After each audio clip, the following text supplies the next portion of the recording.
మా గొంతు ఈడ నొక్కుతారేమో కానీ ప్రజల గొంతు అయితే నొక్కలేరు కదా, ప్రజాక్షేత్రంలోనైతే మా గొంతు నొక్కలేరు కదా. So please try to give me at least ఇంకొక గంటన్నర సేపు ఇవ్వాలి అధ్యక్ష. I need 2.5 hours. ఇప్పుడు మొదటి గంటలో ఉప ముఖ్యమంత్రి గారు 3 సార్లు లేచిండ్రు, జూపల్లి గారు 1 సారి లేచిండ్రు, శ్రీధర్ బాబు గారు 2 సార్లు లేచిండ్రు. ఆల్మోస్ట్ 20 minutes టైం వాళ్ళే తీసుకున్నారు అధ్యక్ష. ఇకపోతే అధ్యక్ష 2.5 hours ఏంటి సార్? అరే సార్ 1 hour లో సంక్షిప్తంగా చెప్పదలుచుకునేది వారికి కూడా తెలుసు అధ్యక్ష. ఆల్రెడీ 1 hour అయిపోయింది, ఇంకా 2.5 hours అంటే అధ్యక్ష. శ్రీధర్ బాబు గారు 1 hour లో 20 నిమిషాలు మీరే మధ్యలో ఇంటరప్ట్ చేసిన, చేయకపోతే ఈ పాటికి నా 20 నిమిషాలు సేవ్ అవుతుండే కదా సార్. స్పీకర్ సార్ నేను I don't want to waste my time sir. అధ్యక్ష, బీఆర్ఎస్ ప్రభుత్వం 6,71,757 కోట్ల రూపాయల అప్పు చేసిందని పదే సభలో బయట కూడా చెప్తా ఉన్నారు. నిన్న బడ్జెట్ ప్రసంగంలో కూడా చెప్పారు. డిసెంబర్ 23 నాడు మీరు విడుదల చేసిన శ్వేతపత్రంలో 4 రకాల అప్పులను మీరు చూపించారు. అందులో 2 రకాల అప్పులేమో రాష్ట్ర ప్రభుత్వం చెల్లించాల్సినటువంటి అప్పులు, 2 రకాల అప్పులేమో రాష్ట్ర ప్రభుత్వం చెల్లించదు, రాష్ట్ర ప్రభుత్వం మీద భారం లేనటువంటి అప్పులు. అందులో అధ్యక్ష, గవర్నమెంటు హామీ లేనిది, ప్రభుత్వం చెల్లించనిది 59,414 కోట్లు. గవర్నమెంట్ హామీ ఉండి ప్రభుత్వం చెల్లించవలసిన అవసరం లేనిది 95,462 కోట్లు. ఈ రెండు కలిపితే 1,54,876 కోట్లు. అంటే మీరు చెప్పిన 6,71,757లో ఈ 1,54,876 కోట్లు తీసేస్తే అది 5,16,881 కోట్లు. దీంట్లో మా ప్రభుత్వం ఏర్పడే నాటికే చేసినటువంటి అప్పులు మాకు వారసత్వంగా వచ్చింది 72,658 కోట్లు. దాన్ని కూడా తీసేసినప్పుడు 4,44,223 కోట్లు.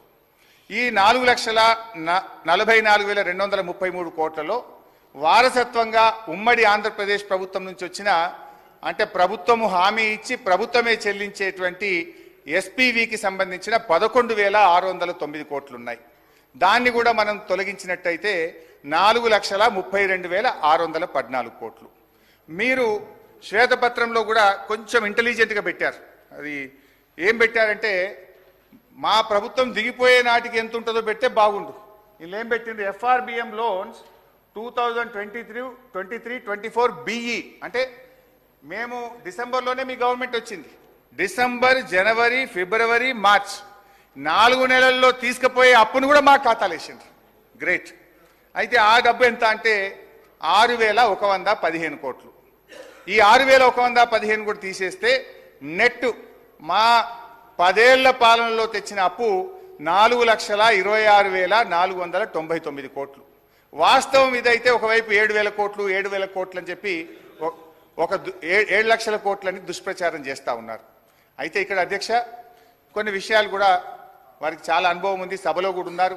నేను అక్కడ ఆర్థిక మంత్రిగా ఉన్నప్పుడు అనేక సందర్భాల్లో బట్టి విక్రమార్క గారు సిఎల్పి నాయకుడిగా మాట్లాడుతుండేవారు. ఈ 4,26,499 కోట్లలో కూడా కొన్ని ప్రత్యేకమైన పరిస్థితులు, కేంద్ర ప్రభుత్వ నిర్ణయాలు, కరోనా లాంటి ప్రపంచమే రెండింటికంటే ముఖ్యం. సరే, కేంద్ర విధానపరమైన నిర్ణయాల వల్ల దాదాపు 11-12 కోట్లు మన రాష్ట్రం మీద భారం పడ్డది. రెండవది కరోనా. మనం ఎప్పుడైనా జిఎస్డిపిలో 3% అప్పే తెచ్చుకుంటాం, కానీ కరోనా వచ్చినప్పుడు దేశం మొత్తం కూడా ఆర్థిక మాంద్యం వచ్చింది, ప్రజలకు ఉపాధి అవకాశాలు దెబ్బతిన్నాయి.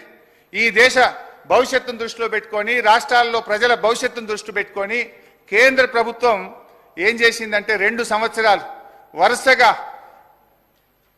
అదనపు ఎఫ్ఆర్బిఎం ఇచ్చి మీరు క్యాపిటల్ ఎక్స్పెండిచర్ చేయండి, ఖర్చు పెట్టండి, ఆర్థిక అభివృద్ధికి తోడ్పడుతుంది, డబ్బు చలామణిలో లేకపోతే ప్రజలకు ఇబ్బంది అవుతుందని 2020-21లో 1.75% అదనంగా జిఎస్డిపి అప్పు తెచ్చుకోవాలని 17,558 కోట్లు కరోనా మొదటి సంవత్సరంలో తేవాల్సి వచ్చింది. కరోనా రెండవ సంవత్సరంలో 1% 10,784 కోట్లు తేవాల్సి వచ్చింది. అంటే ఈ వరుసగా 2 ఏళ్ల కరోనా వల్ల ఒక 28,000 కోట్లు, ఒక 12,000 కోట్లు కేంద్ర ప్రభుత్వం యొక్క విధానపరమైన నిర్ణయాల వల్ల, ఈ రెండు కలిపితే దాదాపు అనివార్యంగా 41,159 కోట్లు కరోనా మరియు కేంద్ర ప్రభుత్వ నిర్ణయాల వల్ల మనం అదనంగా తీసుకోవాల్సి వచ్చింది. అంటే ఈ 41,000 కోట్లు కూడా తీసేస్తే నార్మల్ ప్లాన్ లో 10 ఏళ్ల మా పాలనలో మేము చేసిన రాష్ట్ర ప్రభుత్వం కట్టే అప్పు ఎంత అంటే 3,85,340 కోట్లుగా తేలింది. కానీ మీరు తిమ్మిని బమ్మి చేసి వాస్తవాలను వక్రీకరించి 7 లక్షల కోట్ల అప్పు చేసిందని చెప్పి ప్రజల దృష్టిలో మీరు తెస్తా ఉన్నారు అధ్యక్ష. ఇన్ఫాక్ట్ ఇక్కడ ఇంకొక విషయం కూడా చెప్పాలి అధ్యక్ష.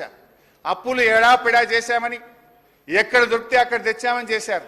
కానీ మేము బాధ్యతతో చేశాం. మేము ఆస్తుల కల్పన కోసం చేశాం.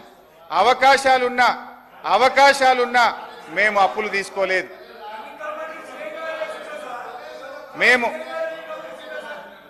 మేము సార్ వద్దు, మీరు ఆగండి. నేను బాధ్యతతో చెప్తున్నాను అధ్యక్ష. కేంద్ర ప్రభుత్వము మీరు విద్యుత్ సంస్కరణలు చేయండి, 5 ఏళ్ల పాటు ఏటా 0.5% FRBM అదనంగా ఇస్తామన్నారు. అంటే 30,000 కోట్లు తెచ్చుకునే అవకాశం ఉంది. మన పక్కన కాంగ్రెస్ అధికారంలో ఉన్న కర్ణాటకలో విద్యుత్ సంస్కరణ అమలు చేశారు, ఆంధ్రప్రదేశ్లో చేశారు. దేశంలో అనేక రాష్ట్రాల్లో విద్యుత్ సంస్కరణలు అమలు చేసి వాళ్ళు 30,000 కోట్లు తెచ్చుకున్నారు. ఇదే సభలో సభానాయకుడిగా ఉన్న కేసీఆర్ గారు నా గొంతులో ప్రాణముండంగా విద్యుత్ సంస్కరణలు అమలు చేయను, ఆ 30,000 కోట్లు మాకు అవసరం లేదు, ఒక పని తక్కువ చేసుకున్నా సరే విద్యుత్ సంస్థలను ప్రైవేట్ పరం చేయము, మీటర్లు పెట్టము అని సభానాయకుడిగా చెప్పారు. నిజంగా అప్పు పుడితే మేము తెచ్చుకోవచ్చు అనుకుంటే ఆ 30,000 కోట్లు తెచ్చుకొని ఉండేవాళ్ళం కదా.